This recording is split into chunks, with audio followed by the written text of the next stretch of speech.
ओम नमो भगवते वासुदेवाय नमः। एक समय दालभ ऋषि ने पुलस्त ऋषि से पूछा कि महाराज, पृथ्वी लोक के मनुष्य ब्रह्म हत्या आदि महान पाप करते हैं, पराये धन की चोरी तथा दूसरे की उन्नति को देखकर ईर्ष्या करते हैं, साथ ही अनेक प्रकार के व्यसनों में फंसे रहते हैं, फिर भी उनको नरक प्राप्त नहीं होता। इसका क्या कारण है? वह ना जाने कौन कौन सा दान पुण्य करते हैं जिससे उनके पाप नष्ट हो जाते हैं। यह सब कृपा पूर्वक आप कहिए। पुलस्त मुनि कहने लगे कि हे महाभाग, आपने मुझसे अत्यंत गंभीर प्रश्न पूछा है। इससे संसार के जीवों का अत्यंत भला होगा। इस भेद को ब्रह्मा, विष्णु, रुद्र तथा इंद्र आदि भी नहीं जानते, परंतु मैं आपको यह गुप्त तत्व अवश्य बताऊंगा। माघ मास के लगते ही मनुष्य को स्नान आदि करके शुद्ध रहना चाहिए और इंद्रियों को वश में करके तथा काम, क्रोध, लोभ, मोह, अहंकार, ईर्ष्या और द्वेष आदि का त्याग कर भगवान का स्मरण करना चाहिए। पुष्य नक्षत्र में गोबर, कपास, तिल मिलाकर उनके कंडे बनाने चाहिए। उन कंडों से 108 बार हवन करना चाहिए और उस दिन मूल नक्षत्र हो और एकादशी तिथि हो तो अच्छे पुण्य देने वाले नियमों को ग्रहण करें। स्नान आदि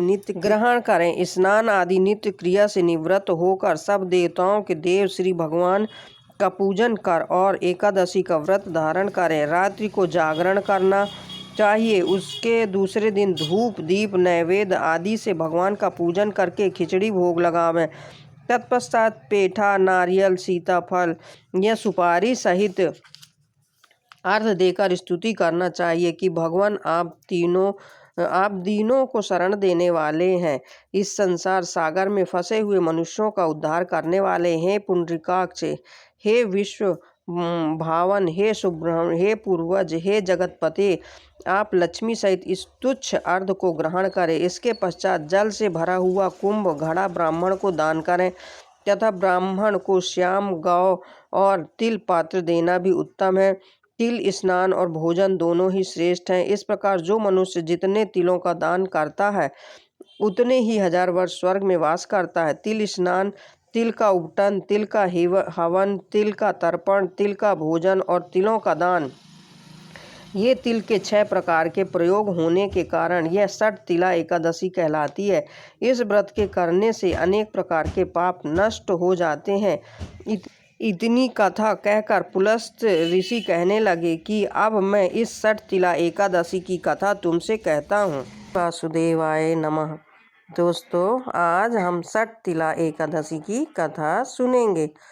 एक समय नारद जी ने भगवान श्री विष्णु जी से प्रश्न किया था और भगवान ने जो 60 तिला एकादशी का महात्म नारद जी से कहा सो मैं तुमसे कहता हूँ। नारद जी कहने लगे कि भगवान, 60 तिला एकादशी का क्या पुण्य होता है और इसकी क्या कथा है, सो मुझसे कहिए। भगवान कहने लगे कि हे नारद, मैं तुमसे आंखों देखी सत्य घटना कहता हूँ, तुम ध्यान पूर्वक सुनो। प्राचीन काल में मृत्युलोक में एक ब्राह्मणी रहती थी। वह सदैव व्रत किया करती थी।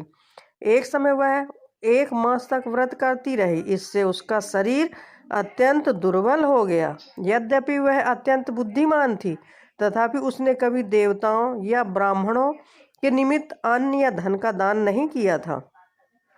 इससे मैंने सोचा कि ब्राह्मणी ने व्रत आदि से अपना शरीर शुद्ध कर लिया है, अब इसको विष्णु लोक तो मिल ही जाएगा, परंतु इसने कभी अन्य दान नहीं किया। इससे इसकी तृप्ति होनी कठिन है, मुक्ति होनी कठिन है। ऐसा सोच कर मैं एक भिखारी बनकर मृत्यु लोक में उस ब्राह्मणी के पास गया और उससे भिक्षा मांगी। वह ब्राह्मणी बोली कि महाराज, आप यहाँ किस लिए आए हैं? मैंने कहा कि मुझे भिक्षा चाहिए।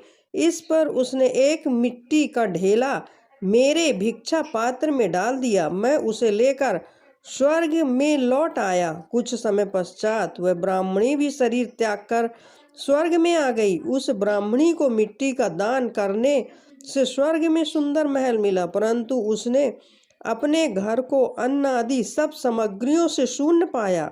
घबराकर वह मेरे पास आई और कहने लगी कि भगवान, मैंने अनेकों व्रत आदि से आपकी पूजा की, परंतु फिर भी मेरा घर अन्न आदि सब वस्तुओं से शून्य है। इसका क्या कारण? मैंने कहा कि पहले तुम अपने घर जाओ, देव स्त्रियां तुम्हें देखने के लिए आएंगी। पहले उनसे षटतिला एकादशी का पुण्य और विधि सुन लो, तब द्वार खोलना। मेरे ऐसे वचन सुनकर वह अपने घर गई। जब देव स्त्रियां आई और द्वार खोलने के लिए कहा तो ब्राह्मणी बोली कि आप मुझे देखने के लिए आई हैं, तो षटतिला एकादशी का महात्म कहिए।